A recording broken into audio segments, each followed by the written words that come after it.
every time I see you, up until the surgery, every time I saw you, you had on one of these sharp suits, man. Yeah. Can you tell me the background, how you got in the suits, maybe why you wear them all the time? You know, because it looks super fly, and it's kind of like your brand now. Yeah. How'd that come about? Yeah, it's just like anything else, man. It happens slowly over time. I remember being a little boy. I saw a businessman one time wearing a suit. And I'm like, I didn't know what it meant. Yeah. But I knew he was about some business. Yeah, he's about some business. Yeah. And so I was like, man, one day I'm gonna be a businessman. Mm. And the route took me through construction. And I'm fine with that. Yeah. I'm fine with that. But you can't really pull up to job wearing one of these. No, I would imagine not. Yeah. It wouldn't even go well. Yeah, I've done some construction in my life. They wouldn't take it well. No.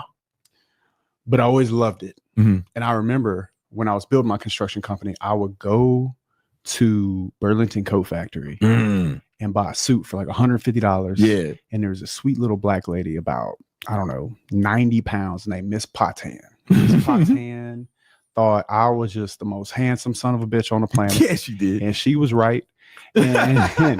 And she would cut my suits for me. And I'd go see her and then we'd adjust them. She would tailor it for you. Yeah, Okay. yeah. She worked in Burlington, but she had like her own little shop, this Patan. Okay, got it. And I go see her and I just love the way I felt in the suit. And you know how they say the uniform, you look good, you feel good, you play good. Yeah, yeah. And I remember from ball wanting like I roll my sleeves up and tuck them in. You know how you tape them? Tape them. Yeah. I didn't care how bad it pinched my arm. Rip it up. Yeah. And then your boy will tape it for you and then roll it. Yeah. So like you look good, you feel good, you play good. So I started doing the podcast. I was wearing a suit then. Yeah.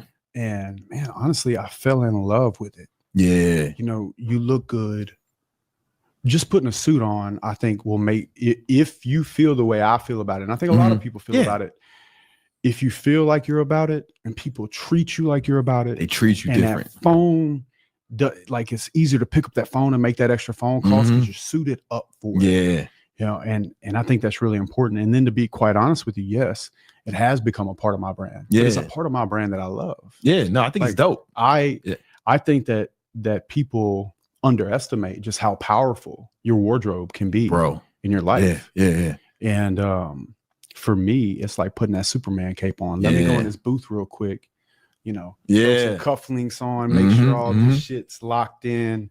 You know, I pay a lot of attention to it. And it's not because of anything other than it makes me feel good. It does makes you feel different the way you present yourself, you know. 1000%. But it also has an effect on other people. You know, if you read one of my favorite books is Influence by Robert Cialdini, and he cites how powerful like suits in general are, but just dress is like a whole part of it about attire. And it's the I think it's the chapter on authority, or it might have been the chapter on status. Yeah. But anyway, he cited a study where they would have this guy and he would cross the street dressed like a regular guy.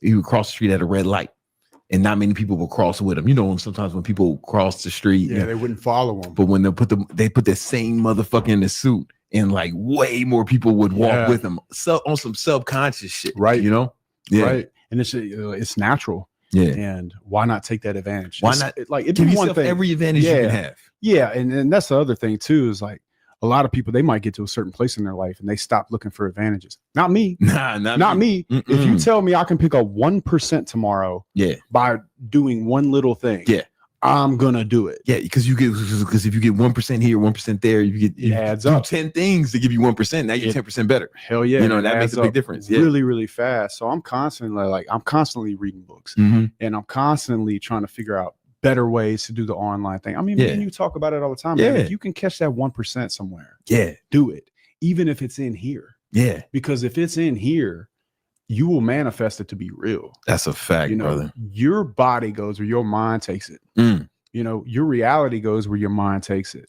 So if I'm putting this on every day and having to look myself in the eye and I look like where I'm going, then I'm going there. Yeah, it's not even fake it till you make it. It's more like be it till you believe it. Yeah, you know what I'm saying? Because when you believe it, you have hope. It's real. You believe it. It's action. That's the same thing. It creates action. That's what the homie Jesus was saying all the time. Man. If you have enough, if you had the faith of a mustard seed, you know nothing will be impossible to you. That's it. Move mountains.